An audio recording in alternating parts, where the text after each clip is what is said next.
So, as you've seen today, Padraig Harrington will be vice-captain for a third time and joins us on the line from Wentworth. Congratulations. You must be pretty good at it if you keep getting asked back, I suppose.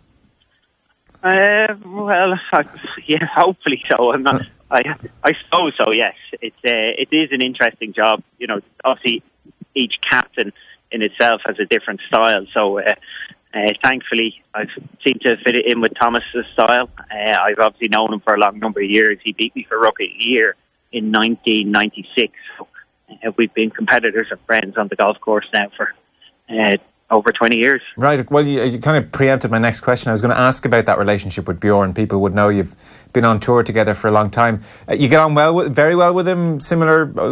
Yeah, I get on well with him. We're managed by the same company and that, so we right. would have a number of off-course stuff together and different things like that. So yeah, we would have a pretty close relationship. Maybe not the last couple of years as I've been in the States and that, but for sure I would be close enough with Thomas and would know him well enough to know his, certainly some of his thoughts anyway, and how he goes about things. Did he send you out over the last number of months? Oh yeah, we talked about this for a good while, even as he was going up to become Ryder Cup captain. We chatted about it, and thankfully Thomas was polite to give me enough time to see if I could get myself into the qualification positions. But he, obviously now it's kind of a long shot. He's happy enough to bring all of us in, the five vice captains, and kind of make it a bit more of a team effort from the vice captains with 4 months to go.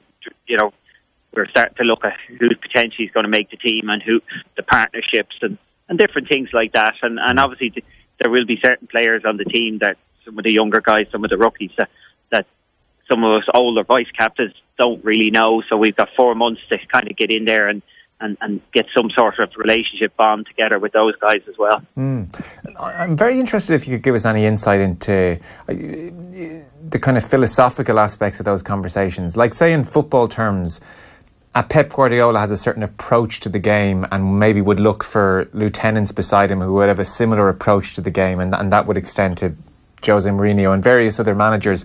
Does that apply to Ryder Cup captaincy? Yeah, let's say I won't go with what the other guys are doing, but the captaincy, the buck stops with the captain in the Ryder Cup. He wants vice captains to help him with his decision making, give him the information, but the responsibility is his, and he knows that. He can draw on us as much as he needs, and the thing during the actual Ryder Cup week is, during the actual Ryder Cup week, you have this situation where Thomas would be huge amount of drag in his time. He'll have to do a lot of media.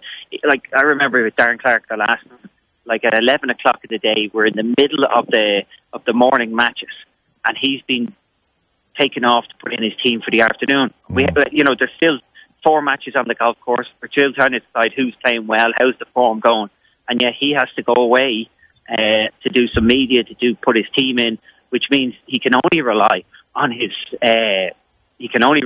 4 or 5 vice captains to give him the feedback. So there is quite a bit of work for the vice captains, and he does have to trust their instincts, but ultimately the buck stops with the captain. Very interesting, actually, you raised that point of being the eyes for the captain at times. A very short clip here. Paul McGinley was on the show last week with Nathan, and he made this observation about you and the way you helped him back in 2014 at Gleneagles. He gets people. It's one of the reasons, not just because he's a friend of mine, I had him as a vice captain, but I wanted people who could really, really read games and could read personalities and as a vice captain, follow a game and give me some really good insights back to help me make the decisions. That's what the role I saw as the vice captains. They weren't there for the players, they were there for me to help me make decisions, and I chose very, very carefully who those vice captains would be for that reason. And he worked very closely with Victor Dubuisson that week, and Victor went on to play an unbelievable week, and a lot of that was Padraig. Padraig followed him. I had Padraig out with him in the practice rounds as well as all of Victor's games, and he was a big voice for me that week, and I've no doubt, hopefully he'll go on to be Ryder Cup captain one day, and a good captain he'll be.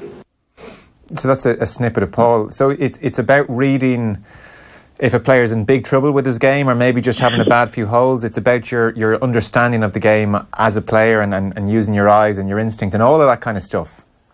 Yeah, I think Paul alluded to it there. You can't do it for everybody, and there's certainly 12 guys. With 12 guys, there's some of them that don't need it so much. So, being 4 months out, the idea is that, not just the 12 players, because you're probably picking 25 players at the moment in the mix. Every one of them has to have an association with at least one of the vice captains, so that he does have somebody to turn to during the week if he needs to say something, if he needs to ask questions. He has that contact. So one of the things you will see, I'm playing with 2 guys who are on the fringe of the Ryder Cup this week, Rafa Cabrera-Bella and Ross Fisher. Coincidence maybe, but over the next couple of months, you'll see the vice captains mixing with the potential candidates for the team, with the idea that we get to understand how they play now, out of pressure, how they play when they're getting close to the Ryder Cup, and then when you're actually there for the week, you can see if there's any differences. You can see if some players don't practice well. This is an interesting thing. So you could have a guy on the Tuesday, Wednesday, Thursday of the Ryder Cup playing poorly, but if you know them and you know them well, you say, no, don't worry about that. They just don't focus very well in practice. They'll be all right when the gun goes on Friday morning. They'll be ready to go. And when you guys are pairing players, okay, there's the personalities probably have to mesh on some level. Where are we now where statistics are so in-depth and so available? Where are we on statistics versus just a gut feeling or what you're seeing with your eye? There's plenty of statistics, no doubt about it. But outside of that, like I know from experience of playing in them, there's different partnerships. You can have 2 players. Sometimes you have 2 players on the level pegging, and you just don't get a captain in the team, and it just doesn't work. The egos don't match. Sometimes you get I personally played better when there was a defined position that one player is the captain, looks after everything, and the other player just plays golf. Right. Myself and Ross Fisher did a good job with that. When I played with Monty, I would have been a good situation like that. I let Monty play, he's kind of the captain of the team, and I just made sure I kept him happy because he played good golf, if that was the case. So there's, it's personalities are very much a part of it after you decide whether the players are statistically capable of playing together. The statistics do come into it for sure, though, and we have. I think the US do the same thing as well now. We all have to put the stats together, but ultimately, some players and egos. We all have individual egos. How they match up when you play with somebody else. I certainly have played with guys in the past that just didn't gel whatsoever, and then I played with rookies at times, and Europe has done very well by getting its rookies to play well over the years. Yes. When like Sevi played with David Guilford played well above himself because Sevi was there. Even though Sevi didn't play very well at all, they were a great partnership because he brought so much out of David Guilford. So you will look for that personality, and that's what a captain has to do. Sure, if it was all done by stats, your computer could run the show. Well, it's true, yeah. And I know you're under big time pressure there, so just shout if you really need to go. One other last question I was very curious about was the layout of Le Golf National, and increasingly that's such a big advantage for whoever the home team is. The gap in those traditional preferences that the European team might have and the US teams might have in terms of a course layout. I would presume the gap is narrowing all the time. Like increasingly the Ryder Cup is contested by global players. So will the course be a huge advantage in Paris, and do you know already what's going to favour a European Tour player? I would. There is home advantage, no doubt about it. And I'm not just talking support in terms of the crowds, but definitely golf course.